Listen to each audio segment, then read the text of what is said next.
Good morning, నమస్కారం, ఆదాబ్. మరియు ఈరోజు నా టాపిక్ ఏమిటంటే, టాపిక్ కంటే ముందు నన్ను ఒక స్టోరీ చెప్పనివ్వండి. ఒక క్లాస్ లోపల ఒక టీచర్ పాఠం చెబుతూ ఉంటుంది. ఆ టీచర్ పాఠం చెబుతూ ఉన్నప్పుడు ఒక స్టూడెంట్కు 100 రూపాయల నోటు దొరుకుతుంది. ఆ నోటు తీసుకొని టీచర్ దగ్గరికి వెళ్ళి మేడం మేడం అంటూ ఇలా అంటుంది, నాకు 100 రూపాయల నోటు దొరికింది, కానీ ఇది ఎవరిదో నాకు తెలియదు.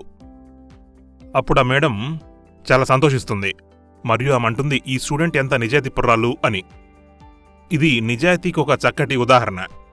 నిజాయితీకి ఉదాహరణ అంటే ఏమిటంటే, ఆ క్లాస్ లోపల ఆ విద్యార్థిని మనసులో ఒక భయం ఉంది, ఇది ఎవరైనా చూస్తే బాగోదు అని. ఇది తన 100 రూపాయలు కాదు కాబట్టి వెనక్కి ఇచ్చాలనుకుంటుంది. నిజాయితీ అంటే ఇదే. రెండవ పార్శ్వంలో నిజాయితీ కన్నా మించింది ఏమిటో చెప్పండి. నిజాయితీ కన్నా గొప్పది ఏంటంటే అది సహజంగా ఇంటెగ్రిటీ. ఇంటిగ్రిటీ అంటే సమగ్రత. మిమ్మల్ని ఎప్పుడూ ప్రపంచంలో ఎవరూ చూడనప్పుడు మీరు పూర్తిగా ఒంటరిగా ఉన్నారు, మీ కుటుంబం మిమ్మల్ని చూడడం లేదు, అప్పుడు మీరు ఎలా ప్రవర్తిస్తారు? మిమ్మల్ని సమాజం చూడనప్పుడు, మీ వద్ద పవర్ ఉన్నప్పుడు, అప్పుడు మీరు ఎలా ప్రవర్తిస్తారు? ఇంటిగ్రిటీ అంటే అదే. నేను మీకు ఉదాహరణ ఇస్తాను. ఒకసారి డలై లామా ఏం చెప్పారు అంటే, నా ఇంటిగ్రిటీ అనేది ప్రతి నిమిషం ఉంటుంది. ఒకవేళ నేను ఏదైనా హోటల్కి వెళ్తే, నేను హోటల్ నుండి చెక్అవుట్ చేస్తున్నప్పుడు వీటిని తప్పకుండా గమనిస్తాను. లైట్లు మరియు ఫ్యాన్లు తప్పకుండా ఆఫ్ చేయాలని గుర్తుంచుకుంటాను.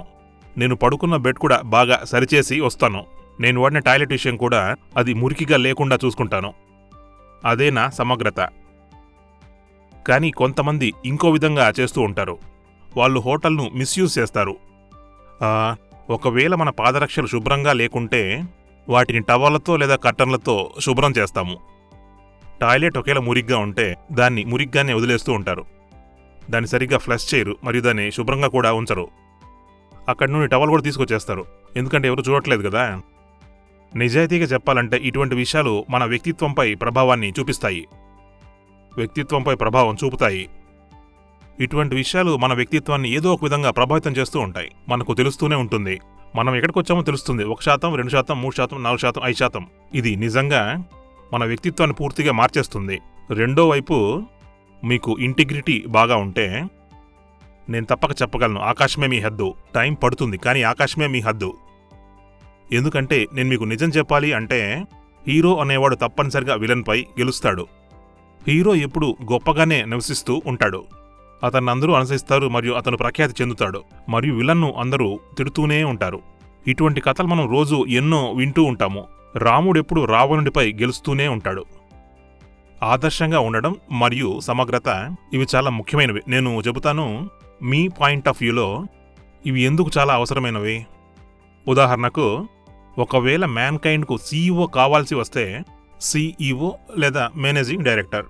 అన్నిటికంటే ముందు మ్యాన్కైండ్లో అటువంటి వ్యక్తికి ఎటువంటి అర్హతలు ఉండాలి అని అంటే, అతనిలో టాలెంట్ కంటే ముందుగా ఈ లక్షణాలు ఉండి తీరాలి. అది అతని క్యారెక్టర్ను తెలియజేస్తుంది. అతనిలో ఎంత ఇంటిగ్రిటీ ఉందో తెలియాలి. దాని అర్థం ఏమిటి అంటే, ఆ వ్యక్తి ఎలా ఆలోచించాలి అంటే, పబ్లిక్ ప్రాపర్టీని కూడా అతను చాలా జాగ్రత్తగా వినియోగించగలగాలి. కంపెనీ ప్రాపర్టీని కూడా అతను చాలా బాగా చూసుకోగలగాలి. అటువంటి వ్యక్తి కంపెనీ ప్రాపర్టీని మిస్యూజ్ అసలు చేయడు. అతను ప్రతిదీ బాగా చేస్తూనే ఉంటాడు. కంపెనీ ఆస్తి కూడా తన స్వంత ఆస్తిలాగే చూసుకోగలగాలి. తన స్వంత డబ్బులాగే కంపెనీ డబ్బును కూడా చూసుకుంటాడు. అందరితో సరిగ్గా వ్యవహరిస్తాడు. అదే సమగ్రతకున్న శక్తి. మీరు పెద్ద స్థానానికి చేరుకోవాలి అంటే తప్పకుండా ఉండాల్సిన లక్షణం ఏమిటంటే ఇంటిగ్రిటీ లేదా సమగ్రత తప్పనిసరి. రెండో విషయం ఏమిటి అంటే ప్యాషన్. అతనిలో ఎంత ప్యాషన్ ఉంది. మరి మూడవది టాలెంట్. నేను టాలెంట్ని తక్కువ చేయను, కానీ ఏదైనా ర్యాంకింగ్ చేయాల్సి వస్తే మాత్రం మొదటి స్థానం ఇంటిగ్రిటీకే నేను ఇస్తాను. రెండవ స్థానం ప్యాషన్ మరియు మూడవ స్థానం టాలెంట్. సబ్జెక్ట్ మీద అవగాహన ఉండాలి. టీంని ఎలా చూసుకుంటాడో, అతను ఎలా పనిచేస్తాడని తర్వాత తెలుస్తుంది. ఇది మూడవ స్థానం. ఉదాహరణకు, కొంతమందిలో టాలెంట్ బాగానే ఉండి ఉంటుంది, కానీ వాళ్ళలో ప్యాషన్ ఉండదు, వాళ్ళలో ఇంటిగ్రిటీ ఉండదు.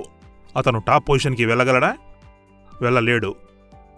ఇటువంటి విషయాలు మనకు డే 1 నుంచే తెలిసి ఉండాలి. వీటిని మరీ ముఖ్యంగా గమనించాలి. దీన్ని మనం గుర్తు చేసుకుంటూ ఉండాలి. అప్పుడే మనం ముందుకు వెళ్ళగలం. ఈ రోజుకు నేను మ్యాన్కైండ్లో 2 విషయాలను పూర్తిగా హైలైట్ చేయదలుచుకున్నాను. ప్రాథమికంగా అదేంటంటే, కొంతమంది వ్యక్తుల్లో కరెంట్ అనేది అంతర్గతంగా పూర్తిగా నశించిపోయింది. వారికి కరెంటు, ప్యాషన్ అనేది అటువంటి విషయాలు బాగా తగ్గిపోయాయి. దాదాపు నశించిపోయాయి. దానికి ఉదాహరణ కూడా ఉంది. చెప్పాలంటే కంపెనీ ఏదైనా యాక్టివిటీ లేదా స్ట్రాటజీని ముందుకు తీసుకొచ్చినప్పుడు ఆ స్ట్రాటజీ చెప్పిన తరువాత, చేసిన తరువాత 1 నెల గడిచిన తరువాత కూడా ఫీల్డ్ లోపల ఇంప్లిమెంట్ కావట్లేదు అంటే కిందకి వెళ్ళలేదు. నేను దానికి ఉదాహరణ ఇస్తాను. మేము మీకు ఇన్సెంటివ్ పాలసీని మొదలుపెట్టాము. అదేంటంటే మీకు గ్రోత్కు సంబంధించి ప్రతి డివిజన్లోనూ 1-2 ఉత్పత్తులకు ఇన్సెంటివ్ ఏదైతే ఉందో అది 3 రెట్లు ఉంటుంది. అది మీ గ్రోత్ను బట్టి ఉంటుంది. ఈ పాలసీని మేము ప్రారంభించాము. ఎటువంటి లీడర్ అయినా మీ పనితీరును చూడాలన్నా, మీ టాలెంట్ లేదా మీ ప్యాషన్ను చెక్ చేయాలి అన్నా అప్పుడు రీజినల్ మేనేజర్ యొక్క ఏరియాకు వెళ్ళాలి. వాళ్ళ మెడికల్ రెప్లను వాళ్ళ ముందుంచి అప్పుడు అడగాలి, ఏంటి మీకు ఇన్సెంటివ్ పాలసీ గురించి తెలుసా అని.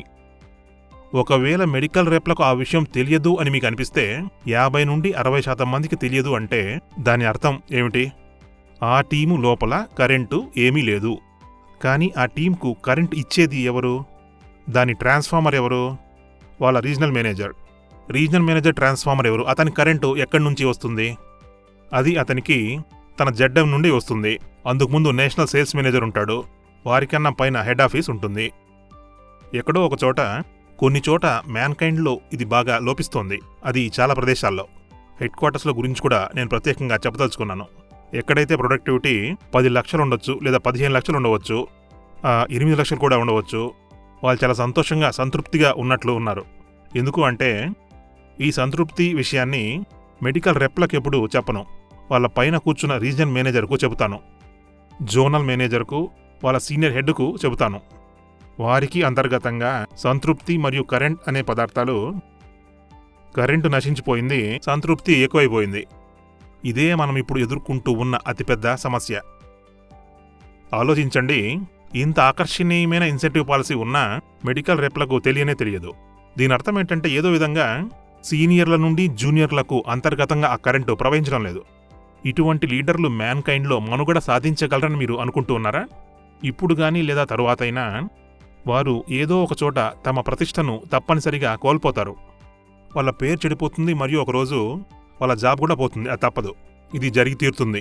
నేను దీని గురించి నిర్దిష్టంగా ఉన్నాను. ఇటువంటి వారికి నేను చాలా వ్యతిరేకంగా ఉంటాను. ఇలా పనిచేసేవారు, వారు ఎలా పనిచేసినా వారు బాధ్యత తీసుకోరు. మ్యాన్కైండ్లో రెండవ సమస్య ఏమిటి అంటే అది ఇంటిగ్రిటీకి సంబంధించి. ఇంటిగ్రిటీ సమస్య ఎక్కడ వస్తుంది అంటే, నేను ఒక లీడర్గా నా టూర్ ప్రోగ్రామ్ను తయారు చేసుకున్నాను. నేను నా ముఖ్యమైన హెడ్ క్వార్టర్స్కి వెళ్ళలేదు. నేను తయారు చేసిన టూర్ ప్రోగ్రామ్ 1 నెలకు తయారు చేశాను, 6 నెలలకు మాత్రం కాదు. ఒక మెడికల్ రెప్లాగా 3 నెలలు తయారు చేయలేదు, తయారు చేయబడింది. మెడికల్ రెప్ టూర్ ప్రోగ్రామ్ ఎవరు తయారు చేస్తారు? వాళ్ళ ఏరియా మేనేజర్. వాళ్ళకి చెప్పేదెవరు? వాళ్ళ ఆర్ఎం. ఆ వాతావరణం కల్పించేదెవరు? వాళ్ళని ఒత్తిడి చేసేదెవరు? వాళ్ళ జెడ్ఎం. మరి ఇదే జరగకుంటే అటువంటప్పుడు ఇది ఎలా సంభవిస్తుంది? మెడికల్ రెప్లు ఎవరైతే ఉన్నారో వాళ్ళు మిస్సింగ్ కాల్స్ చేస్తారా? వాళ్ళు మిస్డ్ కాల్స్ ఎలా చేస్తారు? వాళ్ళకి ఆ బాధ్యత ఎక్కడి నుంచి వస్తుంది? ప్రతిదీ పైనుంచి కిందకు ఫ్లో అవుతుంది. రెండో సమస్య ఎక్కడొస్తుందంటే, చాలా చోట్ల మేము గమనించాము, కొంతమంది మెడికల్ రెప్లు వాళ్ళ సైడ్ బిజినెస్ చేసుకుంటూ ఉన్నారు. సైడ్ బిజినెస్ వాళ్ళ బంధువుల తరపున లేదా వాళ్ళు తెలిసి వాళ్ళ తరపున ఏదైనా చేస్తూ ఉండవచ్చు. కొంతమంది వాళ్ళ భార్య పేరు మీద, కొంతమంది వాళ్ళ బావమరుదుల పేరు మీద వ్యాపారం చేస్తున్నారు. వాళ్ళైతే ఏదో గడబడి మాత్రం చేస్తున్నారు. ఇది తప్పు. ఆ విషయం మాకు తెలిసిన వెంటనే, తెలిసిన నిమిషంలోగానే, మరుసటి నిమిషమే వాళ్ళు వాళ్ళ ఉద్యోగాన్ని కోల్పోతారు. ఇది చేసిన వారు ఎవరైనా ఇటువంటి పనులు చేస్తే తెలిసిన వెంటనే వారి పని ముగిసినట్లే. మేమిప్పుడు దాని వెనుకనే ఉన్నాము. మేం చాలా ఉదారంగా ఉంటాము, మంచివారితో బాగా ఉంటాము. కానీ కొందరు ఇటువంటి వ్యక్తులతో చాలా టఫ్గా ఉంటాము. ఇటువంటి అవినీతి పరులకు వ్యతిరేకంగా ఉంటాము. మూడవ సమస్య ఎక్కడ ఉంది అంటే, అది ఎక్కడంటే చొరబాటుతనం. ఇది ప్రాక్టికల్గా ఎలా సాధ్యం? రీజనల్ మేనేజర్లు గుడ్డిగా ఉన్నారా? జెడ్ఎంలు కూడా ఏమైనా గుడ్డిగా ఉన్నారా? ఒక పట్టణానికి చెందిన ఒక స్టాకిస్టు 5 లక్షల రూపాయల సగటు సేల్స్ చేస్తున్నాడు. అది మునుపటి సంవత్సరం. మనం చూసింది ఏంటంటే, ఆ మరుసటి సంవత్సరం అతనికి 5 లక్షలుగా ఉన్న ఆ బిజినెస్ మరొక సంవత్సరం అది 25 లక్షలకు చేరుకుంటుంది. ఒకే స్టాకిస్టు. ఇది ఎలా సంభవం? ఆ హెడ్ క్వార్టర్స్ యొక్క పూర్తి సేల్స్లో ఇది నిజంగా 50% ఉన్నట్లుంది. అలా ఒక స్టాకిస్టు పనిచేస్తూ ఉంటాడు. కానీ జెడ్ఎం మాత్రం వీటిని గుడ్డిగా పట్టించుకోవడం లేదు. చర్య కూడా తీసుకోలేదు. దానికి ఒక కారణం ఉంది. అతనికి చేయాలి అన్న ప్యాషన్ లేదు, వాళ్లకు బాధ్యత కూడా లేదు, ఎటువంటి చింత లేదు. రెండవది వారి సమగ్రత. నేను ఈ రెండింటినే నమ్ముతాను. ఎప్పుడైతే ఇంటిగ్రిటీ, ప్యాషన్ ఉండదో, ఒకవేళ మీ ముందు దొంగతనం జరుగుతూ ఉంటే మీ దగ్గర సమగ్రత, ప్యాషన్ ఉంటే మనసుకు బాధగా ఉంటుంది, ఎంత చెడ్డగా అనిపిస్తుంది, ఎంత కోపం వస్తుంది, ఎటువంటి చర్య తీసుకుంటారు? ఇవి అన్నీ జరగలేదు అంటే ఇది అంతా మెడికల్ రెప్ల వల్ల జరగడం లేదు, ఆత్మసంతృప్తి లేకపోవడం వల్ల ఇది జరుగుతుంది.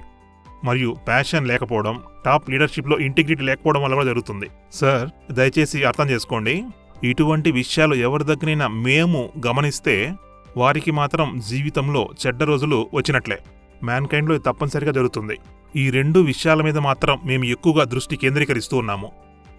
నేను వీడియో మాత్రమే పంపించడం లేదు. ఇవి ఎక్కడ జరిగినా మేము చర్యలు తప్పగా తీసుకుంటాము. సౌత్ కావచ్చు, గుజరాత్ కావచ్చు, బీహార్ కావచ్చు, ఎక్కడికి వెళ్ళినా సరే, ఎటువంటి ప్రదేశంలో అయినా సరే, ఒరిస్సా కావచ్చు, ఇంకేదైనా కావచ్చు, మీరు తెలుసుకుంటారు. తరువాత వినడమంటూ ఏమీ ఉండదు, అయిపోయినట్లే. ఎందుకంటే ఇదొక క్యాన్సర్ లాంటిది, దీన్ని తప్పకుండా నివారించాలి. నేను ఇంకొక ఉదాహరణ ఇస్తాను. చేయాలి అనే తత్వం లేకపోవడం, ఎక్కువగా సంతృప్తి పడిపోవడం లాంటివి జరుగుతూ ఉంటాయి. ఏఎంఎస్కు సంబంధించి ఎన్నో విషయాలు మీకు తెలిసే ఉంటాయి. అవి ఇంకా పంపిణీనే జరగలేదు, తెలియనే లేదు. మీరు ఇది నమ్ముతారా? ఇటువంటి కొన్ని విషయాలు మ్యాన్కైండ్లో జరుగుతున్నాయి. ఈ కంపెనీ ఎటువంటి మాటకు ప్రసిద్ధి చెందిందో తెలుసా? ఈరోజు అనుకున్నది రేపు జరిగిపోతుంది. ఇప్పటికీ మా సిద్ధాంతం అదే. మేము ఎగ్జిక్యూషన్ గురించి చాలా తీవ్రంగా ఆలోచిస్తాము. నేను చెబుతున్నాను, ఇక్కడ దాదాపు 10 నుండి 20% లీడర్లు ఉన్నారు. దానివల్ల వ్యక్తులు చెడిపోతున్నారు. అటువంటి వారి మీద మేము తీవ్రమైన చర్యలు తీసుకుంటాము. గుర్తుంచుకోండి. దయచేసి నేను మళ్ళీ చెబుతూ ఉన్నాను, మీరు మీ గాఢ నిద్ర నుండి మేల్కొనండి, నిద్ర నుండి మెలకువలోకి రండి. నేను వీటి గురించి ఎక్కువగా ఎందుకు మాట్లాడుతున్నానో మీరు అర్థం చేసుకోండి. నేను చెబుతున్నాను కదా, దీన్ని మీరు తప్పకుండా గమనించండి. నేను మనసుతో చెప్తున్నాను, మీ మేలు కోరుతున్నాను. నేను మీకు వ్యతిరేకంగా చర్య తీసుకోవాలని అనుకోవట్లేదు. యాక్షన్ తీసుకునే ముందు మీకు చాలాసార్లు చెప్పవలసి ఉంటుంది. కానీ తరువాత అయినప్పటికీ మీరు మారకపోతే తీవ్ర చర్యలుంటాయి. నేను మళ్ళీ చెప్పదలుచుకున్నాను, ఎక్కడైతే మీకు చొరబాటుతనం ఉంది అనిపిస్తుందో మీరు స్వచ్ఛందంగా ఏప్రిల్, మేలలో ఈ విషయం కోసం రావాల్సి ఉంటుంది. సార్, ఇక్కడ జరుగుతోంది, దాని గురించి మీరు చెప్పాలి మరియు మిమ్మల్ని ఏ ప్రశ్నలు అడగరు. కానీ మే తరువాత మీరు కావాలంటే రాసుకోండి, మేము చాలా దృఢంగా ప్రవర్తిస్తాము మీ ప్రశ్నలకు కూడా. దయచేసి మళ్ళీ అర్థం చేసుకోండి, అందరూ ముఖ్య లీడర్లు హెడ్ ఆఫీస్కి వస్తారు. 1 సంవత్సరంలో 3 సార్లు వస్తారు. ఒకసారి కాదు, 2 సార్లు కాదు, 3 సార్లు. మేము అడుగుతాము ఇలా ఎందుకు జరుగుతోందని. మేము ముఖ్యంగా 2 విషయాలకు వ్యతిరేకంగా ఉంటాము. నేను మళ్ళీ చెప్తున్నాను, ఇంటిగ్రిటీకి సంబంధించింది. ఇంటిగ్రిటీ లేని వారి గురించి గట్టిగా ఆలోచిస్తాం. మ్యానిపులేట్ చేసే వాళ్ళను, ఎవరి దగ్గరైతే ప్యాషన్, ఇంధనం లేదో వారిని ఉపేక్షించాం. ఇప్పుడు మంచి విషయాల గురించి మాట్లాడుకుందాం. మీ జీవితంలో పైకి రావాలంటే, మీరు ఒక నాయకుడిగా మారాలనుకుంటే మీరు చాలా జాగ్రత్తగా ఆలోచించగలగాలి. ఆలోచన విధానం బాగా ఉండాలి. నా ఆలోచన గురించి వివరిస్తాను. ఈ విషయాలను మీరు బాగా పరిశీలించగలిగితే మీకు కావాలి అంటే నేర్చుకోవచ్చు. బాగా గమనించండి.